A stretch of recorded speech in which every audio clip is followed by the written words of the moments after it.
Estamos de volta com o Pensamento Jurídico, uma produção da Marges. Hoje estamos discutindo o levantamento feito pelo Conselho Nacional de Justiça, apontando aí que mais de 80 juízes estariam sendo ameaçados em situação de risco. O nosso entrevistado é o juiz coronel do Tribunal de Justiça Militar de Minas Gerais, James Ferreira Santos, que já foi policial militar durante 31 anos. Doutor James, a questão então das medidas a serem adotadas, se projetarmos essa questão da segurança do magistrado, do juiz para os fóruns, a gente verifica que a situação é alarmante, envolvendo também o judicionado, os servidores desse fórum, enfim, existe uma série de medidas a serem adotadas, que não estão sendo adotadas ou falta recursos. Como é que é essa situação?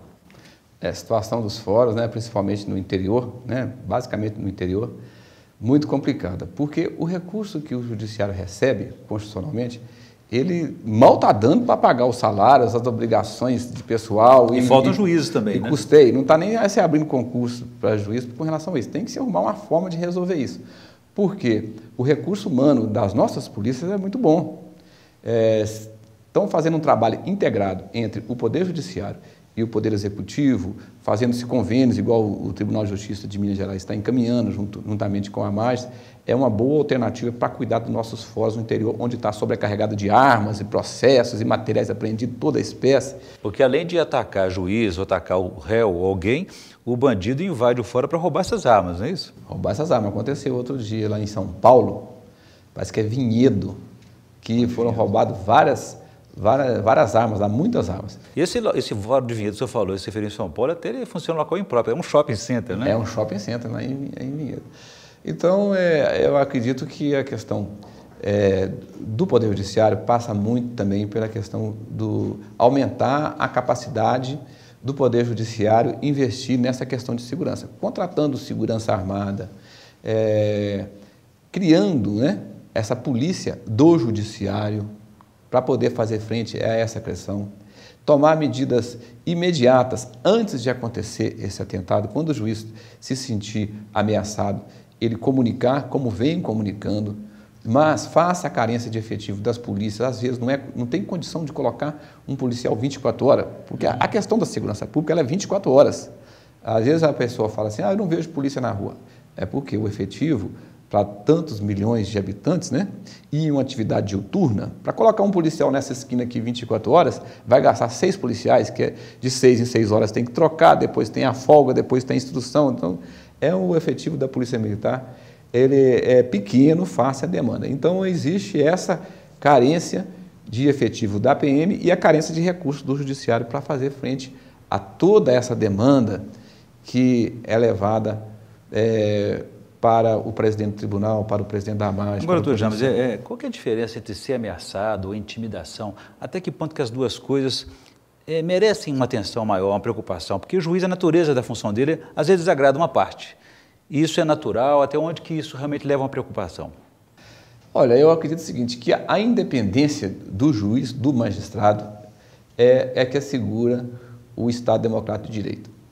E o juiz tem esse poder, ele verifica, ele sente quando ele está sendo ameaçado, quando ele está sendo intimidado, e isso aí ele deve, quando acontecer isso com ele saber o que fazer, ele saber pedir segurança e essa segurança chegar e acontecer e ficar com ele o tempo que for necessário. Porque escolta e segurança também incomoda a vida pessoal do juiz, porque ele passa a ficar mais preso do que o próprio réu, na medida que ele fica com a vida muito controlada, Doutor James, eu gostaria de fazer um pequeno intervalo para o senhor fazer a indicação de leitura para os nossos telespectadores no quadro Pensamento Literário. Por favor.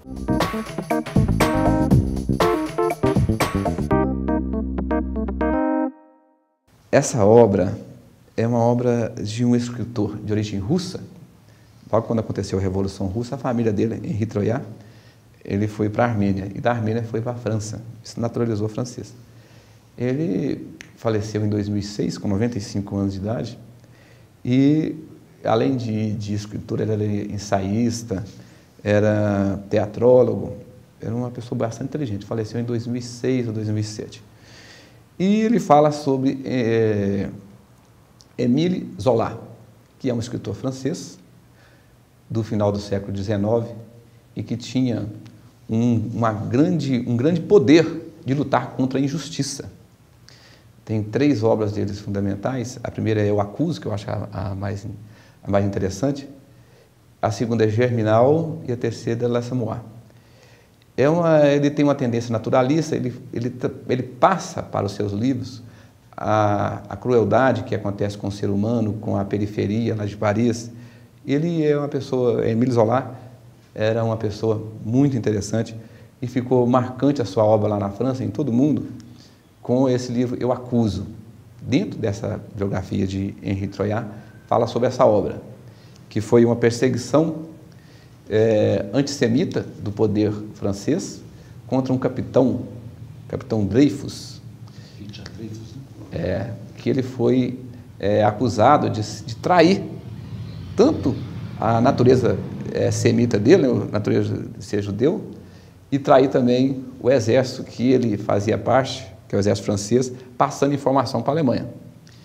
E um oficial general francês pegou esses manuscritos, comparou com um texto que o capitão Dreyfus tinha feito recentemente e o condenou, mandou ele lá para Guiana, para cumprir pena. E os familiares e os amigos desse capitão procuraram o Émile Zola, que tentou mudar isso aí, não conseguiu. Aí ele foi e fez um grande texto, que depois virou o livro, Eu Acuso, e acusou o governo francês e conseguiu absolver. Muito bem. Processo interessante, que também envolve a esfera judicial, né? Agora, doutor Jamos, voltando à questão, então, da segurança dos magistrados também aqui no Brasil, o senhor falou uma coisa interessante. Esse atentado, esse ataque individual a um juiz, é um atentado ao Estado de Direito, isso afeta também a independência do magistrado, ou pelo menos desestimula ele a continuar na atividade? Eu acredito que não afeta, não, porque os nossos juízes eles são bravos, eles são corajosos e não vão ficar intimidados com isso, não. Mas a tentativa do crime é realmente afetar a independência, né? É tentar conseguir algum ganho. Acontece também na polícia, né? Quando a polícia vai lá no morro e na favela e denunciam os PMs falsamente, é uma forma de tirar o PM do morro, né? Ou tirar o PM daquela região onde tem muito crime organizado, né? Sem discriminar o morro, mas é uma região qualquer que tenha crime. Tentando intimidar a ação policial. Acontece com o juiz também, para tentar intimidar o juiz a não atuar como deve atuar naquele crime. Então, a independência do juiz não pode ser mudada e nós estamos aqui para poder renovar que o Poder Judiciário não tem medo. O senhor acha que mais de um juiz deveria estar participando de um julgamento para evitar que só um fique exposto? Tem uma proposta da AJUF, né, da Associação dos Juízes Federais, sobre isso. Acho interessante.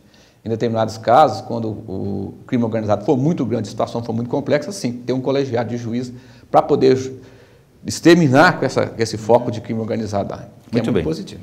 Bom, eu conversei aqui com o juiz coronel James Ferreira Santos, do Tribunal de Justiça Militar de Minas Gerais, e discutimos a questão da segurança dos magistrados, que, de acordo com o levantamento do Conselho Nacional de Justiça, mais de 80 juízes estariam em situação de risco. Doutor James, obrigado pela entrevista, foi um prazer recebê-lo aqui.